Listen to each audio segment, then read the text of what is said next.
नमस्कार दोस्तों, DD react के एक और रिएक्शन वीडियो में आप सभी का स्वागत है। मैं हूं आलोक। तो दोस्तों, पानी पर पाकिस्तान की तड़फड़ाहट बढ़ती जा रही है और वो अब हर कोने से निकलकर सामने आ रही है। ये लाख कुछ भी कहें कि हम ये कर देंगे, हम वो कर देंगे, घंटा ये कुछ नहीं करेंगे। ये ट्रैप हो चुके हैं भारत के जाल में। ये भारत के जाल में फंस चुके हैं। भारत ने इनको बार बार कहा कि भाई आतंकवाद छोड़ो, डेवलपमेंट पे काम करो, फोकस करो अपनी इकोनॉमी पे, लेकिन नहीं। कश्मीर बनेगा पाकिस्तान, कश्मीर बनेगा पाकिस्तान, लो आतंकवादी हम घटनाएं कराते हैं। 78 साल तक सहने के बाद भारत ने कहा कि ठीक है, अब जो ये 1960 में जो तुम्हारा टेंटुआ हमारे कब्जे में आया है, अब उसको दबा देंगे। उन्होंने कहा ठीक, अब ये इंडस वाटर ट्रीटी जो है अभी इसमें डाली जाती है। गई तेल लेने, अब हाहाकार मचा है। यही हामिद मीर, जिनका वीडियो मैंने आपको दिखाया था कि जी डैम के कंट्रोल तो हमारे पास होंगे, अब ये पूछिए मत कैसे होंगे, ये करेंगे वो करेंगे। एक प्रोग्राम में बैठ के कह रहे हैं कि बताइए, हम इधर ईरान और अमेरिका की डील करा थे और भारत ने उधर ये कांड कर दिया। अब हामिद मीर जैसे आदमी को अपनी ही कही बात भूल गया, तो हामिद मीर तुम्हें क्यों इतनी प्रॉब्लम हो रही है? तुम्ही ने दावा किया था ना, ऑन कैमरा दावा है, रिकॉर्डेड दावा है, क्यों चाहे कितने भी डैम बना ले, कुछ भी बना ले, कुछ भी कर लो, उससे क्या फर्क पड़ता है, कंट्रोल तो हमारे पास है। ये तुम्हारा ही कहना है ना। तुम लोग अपने आप को कैसे जलील करवाते हो अपने ही आर्गुमेंट्स में। ये पाकिस्तानियों से बेहतर कोई नहीं सीख सकता हामिद मीर। आप समझ रहे हैं? ये वही हामिद मीर है जो कह रहा था कि डैम का कंट्रोल हमारे पास, तो कर लो ना। फिर क्या चचिया रहे हो बे आके टीवी पर? फिर क्यों चचिया रहे हो कि भारत ने ऐसा कर दिया, भारत ने वैसा कर दिया, ऐसा कर दिया, ये ठीक नहीं है, ये नहीं हो सकता, ये इंटरनेशनल लॉ की खिलाफ वर्जी और दिस और दैट है। अच्छा देखो, अभी दर्शकों एक और वीडियो आया, पता नहीं ये वीडियो अभी का है कि पहले का, आई डोंट नो, बट मैंने कहा कि यार मिलता जुलता है तो दिखा देता हूं। किसी वीडियो ने बनाया किसी ने, सतलज नदी के क्या हालचाल है, जरा ये देख लीजिए आप।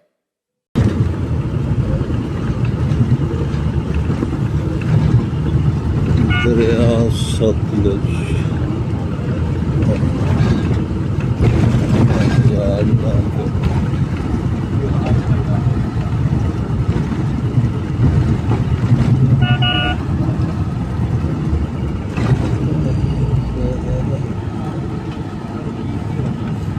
ठींगी नहर जिहड़ी है दरिया सतलुज दे थल्लों लंघदी है।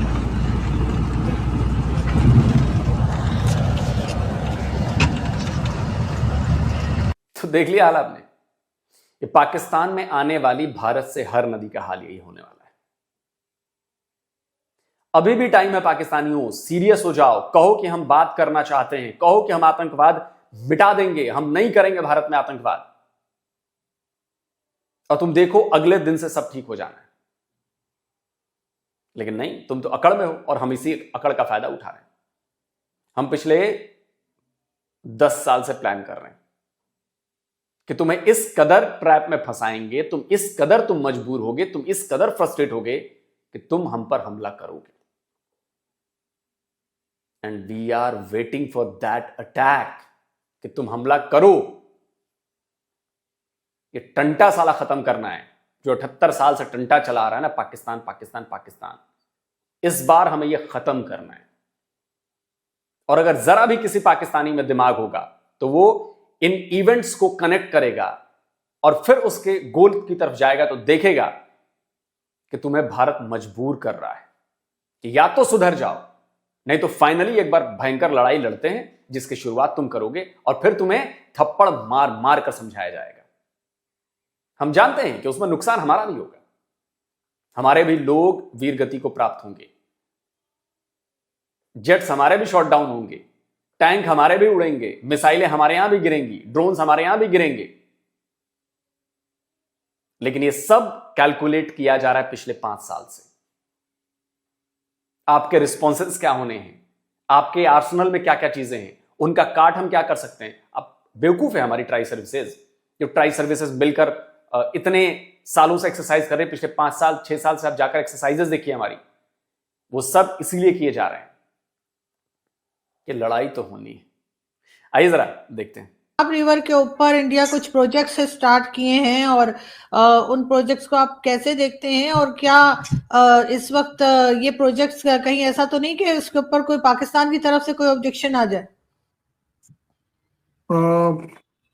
मुझे लगता है कि पाकिस्तान को ये बात रियलाइज करनी चाहिए कि अगर पाकिस्तान के पास ऑब्जेक्शन करने का राइट है, एक सेकंड के लिए अगर हम लगाएं कि आपका हक बनता है कि आप कोई ऑब्जेक्शन कर पाए, तो मुझे लगता है आपको ये भी तो ग्रांट करना पड़ेगा कि इंडिया को भी हक बनता है कि विद इन दी फ्रेमवर्क वो भी कुछ कर लें। क्योंकि देखिए, ये कोई चैरिटी तो है नहीं, ये बड़ा सीधा सीधा मामला है कि जो हमारी इंडस वाटर ट्रीटी है इसमें छेड़छाड़ ना करी जाए, इसको सस्पेंडेड से आगे ना ले जाया जाए या इसी के फ्रेमवर्क में काम किया जाए, तब तो आप ऑब्जेक्शन नहीं कर पाएंगे, पहली बात।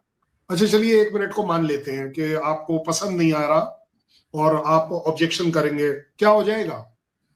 अगर सही मायनों में देखें, हम भी तो बड़े सालों से ऑब्जेक्शन कर रहे हैं कि टेररिज्म नहीं होना चाहिए, आपको सपोर्ट नहीं करना चाहिए।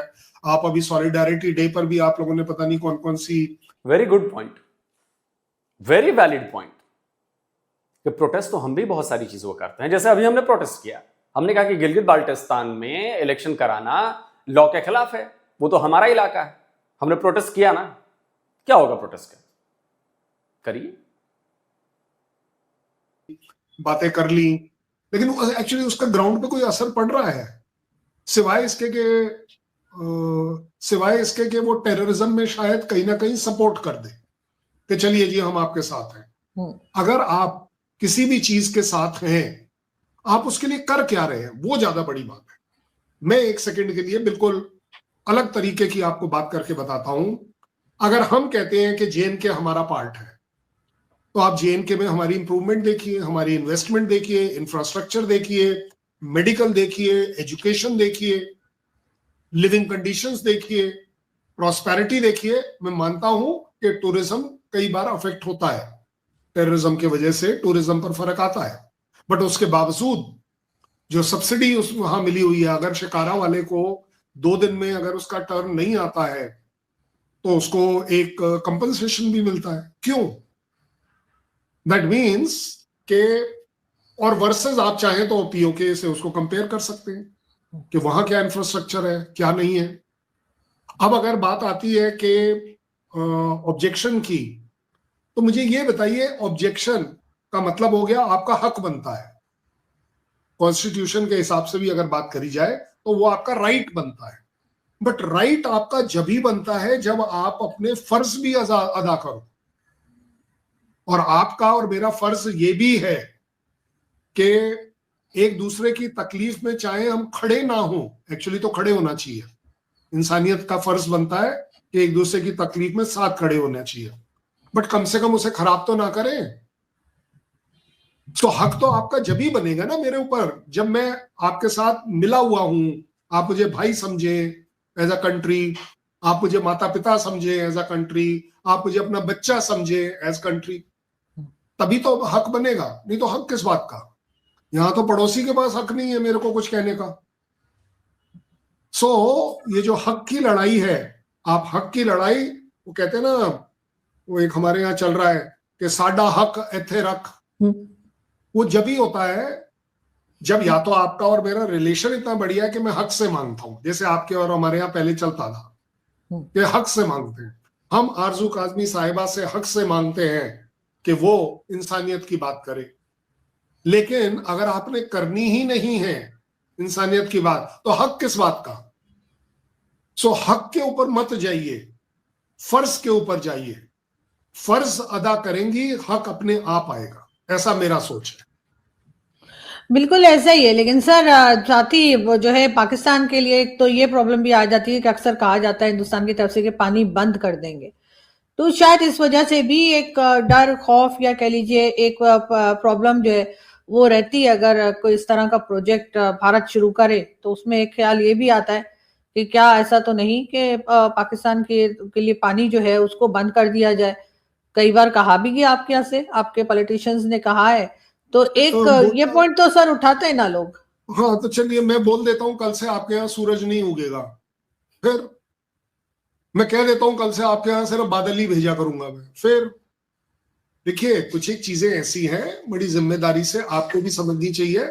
और स्पेशली जब आप बात करती हैं डर और खौफ की, डर और खौफ अगर हमने क्रिएट करना होता इंडिया ने तो हमारी लैंग्वेज कुछ और होती। और मैं आपको एकदम लाइव एग्जांपल देता हूं, डर और खौफ किसने क्रिएट किया आरजू काजमी साहिबा? कौन? भट्टो साहब आपके क्या बोले? खून की नदियां बह जाएंगी, अगर पानी नहीं बहा तो खून बहेगा, ऐसा ही कुछ बोला। मैंने तो नहीं बोला है, आपके यहीं से बोला है। डर और खौफ कौन डाल रहा है? और सिर्फ यही नहीं, ये किसने बोला कि आप हमारा पानी बंद करोगे तो हम आपकी सांसें बंद कर देंगे? ये किसने बोला कि अगर तुम हमारा पानी बंद करोगे तो हम तुम्हारे डैम पर न्यूक्लियर हमला कर देंगे, मिसाइल उड़ा देंगे? भारत की तरफ से कभी कोई ऐसा बयान आया कि हम पाकिस्तान पर न्यूक्लियर बम मार देंगे, हम पाकिस्तानियों की सांसें बंद कर देंगे?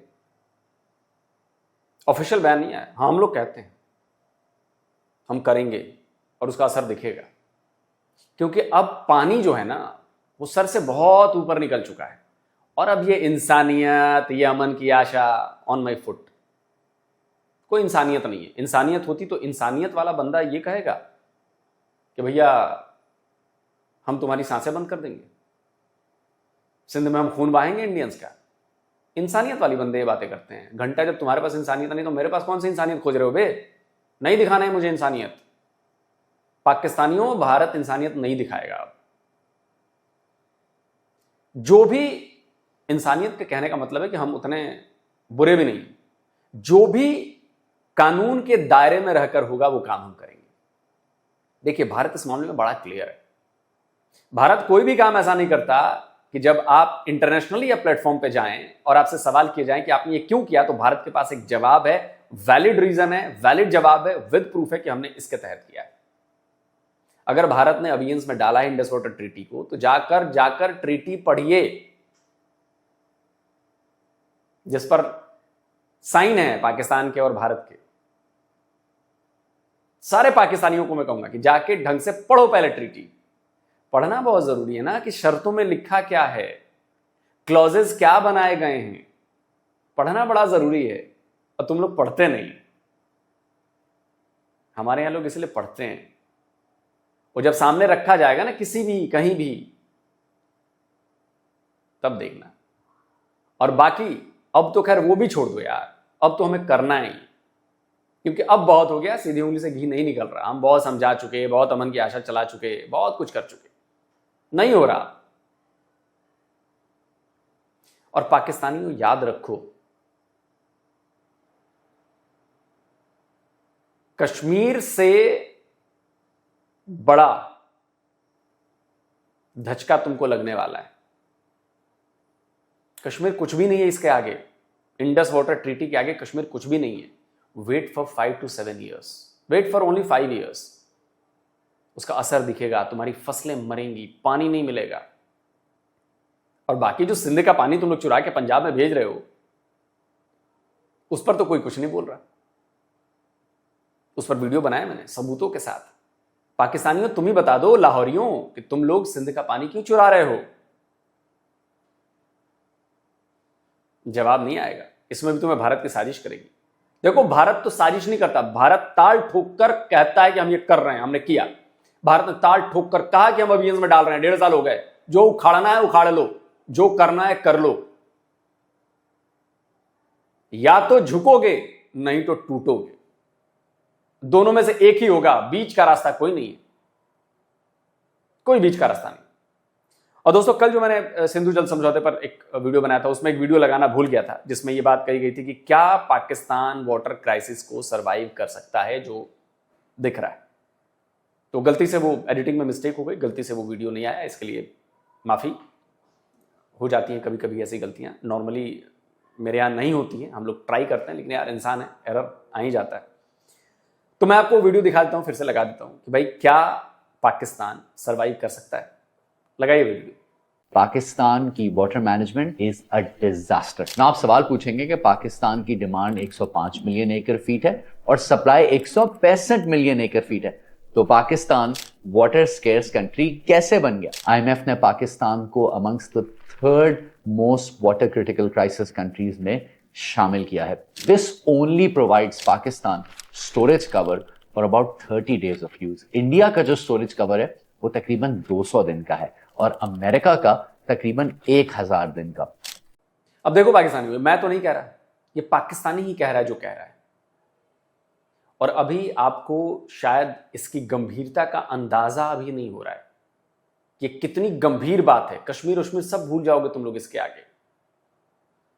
बहुत बुरा होने वाला है तुम लोगों के साथ, और तुम्हारे साथ होना ये जायज है अब, क्योंकि तुम लोगों ने चरस बो रखी है 78 सालों से।